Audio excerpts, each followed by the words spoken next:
Good morning students. आज का जो टॉपिक है वो है आनुवांशिकता, यूनिट 2, आनुवांशिकी, हेरिडिटी एंड जेनेटिक्स। तो इसमें सर्वप्रथम होता है आनुवांशिक लक्षण।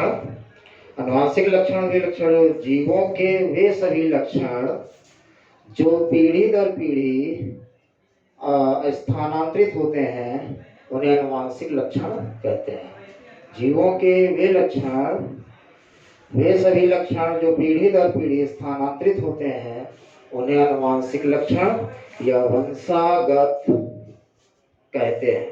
आनुवांशिकता क्या है?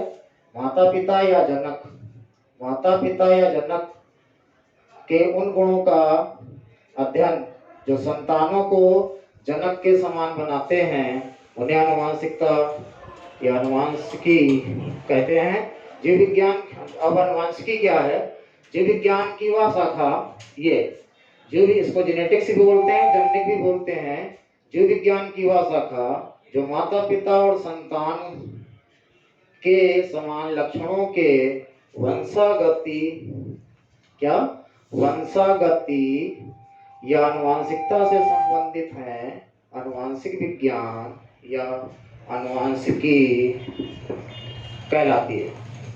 आनुवांशिकी शब्द जो था सर्वप्रथम बेटसन ने दिया। किसने दिया? बेटसन ने दिया। फिर हमने आपको बताया इसमें कि आनुवांशिकता का जनक कौन है? Geiger John Mendel. तो आज जो हम तुम्हें टॉपिक पढ़ाना चाहते हैं वो पढ़ाएंगे मेंडल के वंशागत नियम। क्या पढ़ाएंगे? मेंडल के वंशागत नियम। मेंडल के वंशागत, मेंडल के वंशागति, ठीक है, वंशागति। आगे क्या होगा? के नियम। 3 नियम होते हैं, ठीक है। कितने? 3 नियम होते हैं। नियम नंबर 1 होता है प्रभाविता का नियम, नंबर 2 होता है पृथक्करण का नियम और नंबर 3 होता है स्वतंत्र अभिव्यूहन का नियम। इसमें क्या होता है कि एक जीन की वंशागति, एक जीन की वंशागति में 2 नियम आते हैं। एक आता है प्रभाविता का नियम और दूसरा नियम आता है पृथक्करण का नियम। 2 जीन वंशागति, 2 जीनों की वंशागति में मेंडल का तीसरा नियम स्वतंत्र अभिव्यूहन का नियम आता है। एक जीन की वंशागति को एक संकर संकरण कहते हैं और 2 जीन की वंशागति को द्विगुण संकरण कहते हैं। तो सबसे पहले आज हम आपको पढ़ाएंगे नियम नंबर 1 और नियम नंबर 1 का नाम था प्रभाविता का नियम। क्या? प्रभाविता। इंपॉर्टेंट है, इसमें से आता है 18 नंबर की यूनिट है प्रभाविता का नियम। सभी स्टूडेंट्स थोड़ा ध्यान से देखेंगे, इजी नियम है और हम चाहेंगे कि इस नियम को हम आपको पूरा लिखकर बताते हैं जिससे आपको बिल्कुल एक बार में समझ में आ जाएगा। इसको देखिए, इस नियम को कहते हैं जब परस्पर विरोधी लक्षणों वाले पौधों के बीच, तो देखिए यहाँ पर मैं लिखने जा रहा हूं, जब परस्पर विरोधी लक्षणों वाले, जब परस्पर विरोधी लक्षणों वाले, ठीक है, जब परस्पर विरोधी लक्षणों वाले पौधों के बीच क्या हुआ? पौधों के बीच संकरण कराया जाता है। संकरण का मतलब होता है क्रॉस। थोड़ा ध्यान से देखिएगा, एक बार में ही आपको याद हो जाएगा। जब परस्पर विरोधी लक्षणों वाले पौधों के बीच क्या कराया जाता है? संकरण कराया जाता है। संकरण का एक नाम और होता है, उसको इंग्लिश मीडियम में क्रॉस बोलते हैं। ये ठीक है, क्या कराया जाता है? क्रॉस कराया जाता है, कराया जाता है। सभी को समझ में आ रहा नहीं आ रहा? जब परस्पर विरोधी लक्षणों वाले पौधों के बीच संकरण कराया जाता है तो क्या हो गया? तो उनकी संतानों, तो उनकी संतानों, यहाँ पर संतानों शब्द लिया गया है, प्लांट्स लिखेंगे संतानों। संतानों का मीनिंग यहाँ पर हमने पौधे लिख दिया है, पौधों, पौधा भी लिख सकते हैं। संतानों का मीनिंग क्या हो जाएगा? पौधा, ठीक है। या पौधों में, थोड़ा ध्यान तो 1 मिनट पहले लिख दे रहा हूं जिससे आपके समझ में आ जाए। तो कराया जाता है तो उनकी संतानों में विरोधी लक्षणों में से, ध्यान देना होगा, विरोधी, इसका भी मैं एग्जाम्पल दूंगा, लक्षणों में से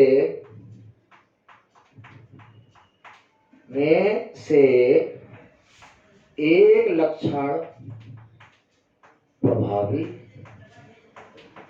एक लक्षण प्रभावी, प्रभावी तथा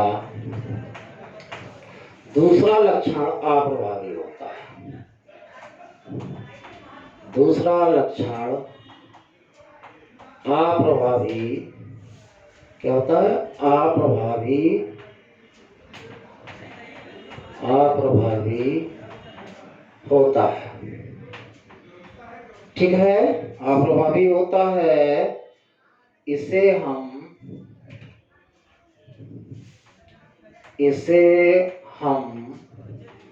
प्रभाविता का नियम या प्रबलता का नियम या लॉ ऑफ डोमिनेंस, प्रभाविता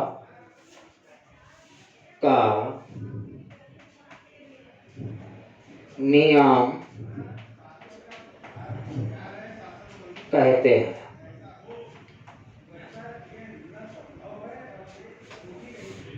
प्रभाविता का नियम कहते हैं,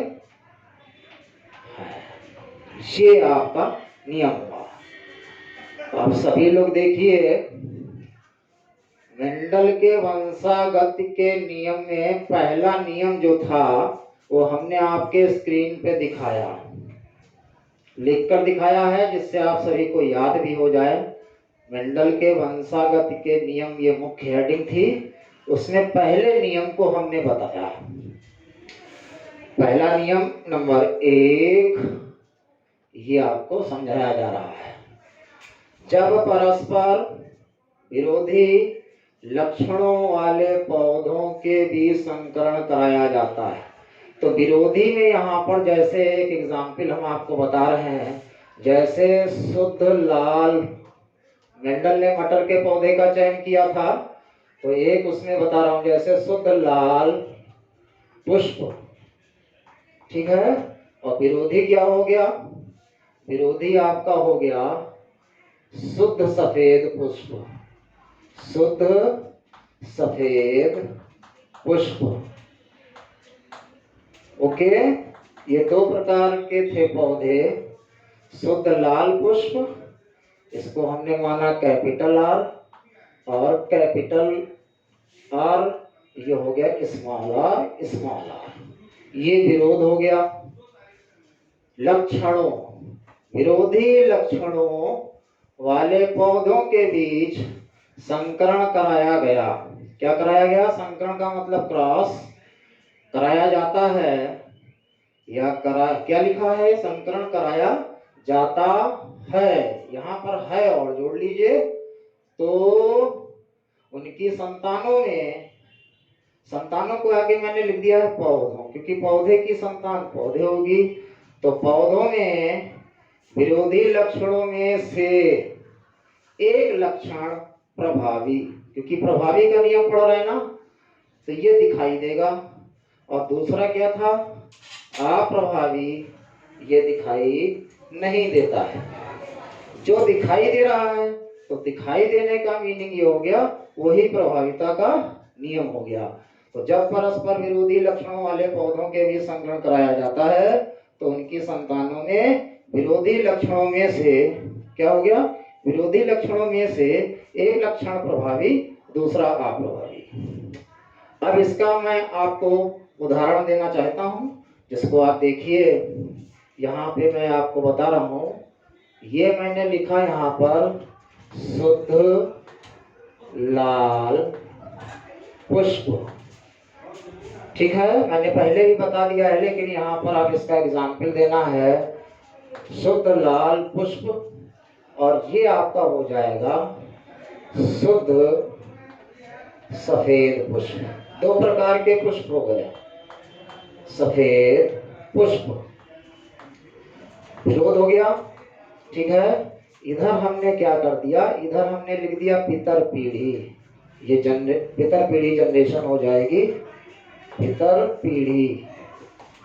ठीक है, यहां पर हमने एक क्रॉस का निशान लगाया हुआ है। इसका मतलब क्या हो गया, क्रॉस, संकरण। इसको संकरण भी लिखा जा सकता है। क्या लिखा जा सकता है, संकरण। इंग्लिश में क्रॉस हो गया। इतना आपको सभी को समझ में आ गया। इसके सिंबल्स मान लिए गए। इसको मान लिया गया कैपिटल आर, कैपिटल आर एक सिंबल ये माना गया। ठीक है, और एक इसके सामने आपने मान लिया स्मॉल, बस उसी का छोटा अक्षर मानना है, ये ध्यान रखना है ऐसे। और इसको लिख दिया स्मॉल आर, स्मॉल आर। अब इनके क्या किए हमने, गैमेट्स तोड़ दिए इस तरीके से। सभी को समझ में आ जाएगा अभी। उदाहरण में जब होगा ना तो उदाहरण से बिल्कुल नियम स्पष्ट हो जाएगा। फिर इसके अपवाद भी होते हैं। अपवाद बाद में जब तीनों नियम पढ़ा लिए जाएंगे फिर आपको अपवाद बताए जाएंगे। तो ये हो गया आपका कैपिटल आर, कैपिटल आर और स्मॉल आर, स्मॉल आर। बिल्कुल उल्टे बॉक्स में बना लेंगे तो कोई दिक्कत नहीं होगी, इस तरीके से। और इधर लिख देंगे पितर पीढ़ी के युग्मक। क्या लिखेंगे, पितर पीढ़ी के युग्मक, युग्मक। ठीक है, एक मेल एक फीमेल। ठीक है, समझ में आ रहा है आप लोगों को।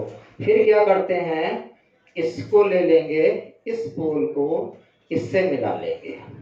ठीक है, और इसके साथ में यहाँ पर हम आ जाएंगे, ये वाला ले लेंगे और इसको इससे मिलाएंगे। ये दो पौधे आपके आए यहाँ पर। अभी पहला क्रॉस कराया है आर से स्मॉल आर में, तो ये हुआ capital R and small R. फिर यहाँ पर देखेंगे तो ये आएगा कैपिटल आर और स्मॉल आर। फिर इस कोने में आ जाओ, इसको इससे मिला दोगे और इसको इस वाले कोने से मिलाओगे। गोला ना बना के चकुंडा बॉक्स बनाओगे तो गलती भी नहीं होगी और एरो आपके सही लग जाएंगे। ये इधर ले गए, इसको यहाँ रख दिया और 4 प्लांट्स आ गए। तो ये आपका हो गया कैपिटल आर और small R, capital R, small R. और यहाँ पे जो क्रिया हुई थी वो दो अलग पौधे हैं, इसलिए यहाँ पर हुआ पर परागण। स्वपरागण नहीं है क्योंकि पौधे अलग हैं। एक शुद्ध लाल पुष्प है, एक सफेद लाल पुष्प है। तो ये रिजल्ट आया यहाँ पर।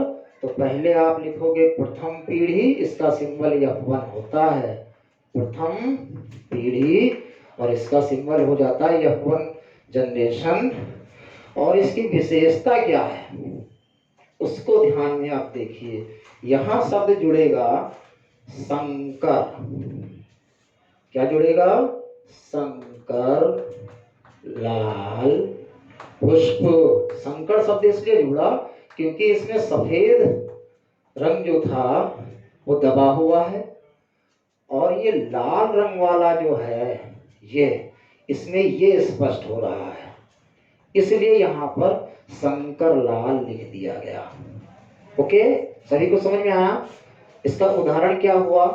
इसके उदाहरण में वही नियम लिखोगे, जब शुद्ध लाल पुष्प व शुद्ध सफेद पुष्प वाले मटर के पौधों के बीच जब संकरण कराया जाता है तो प्रथम पीढ़ी में संकर लाल पुष्प उत्पन्न होते हैं।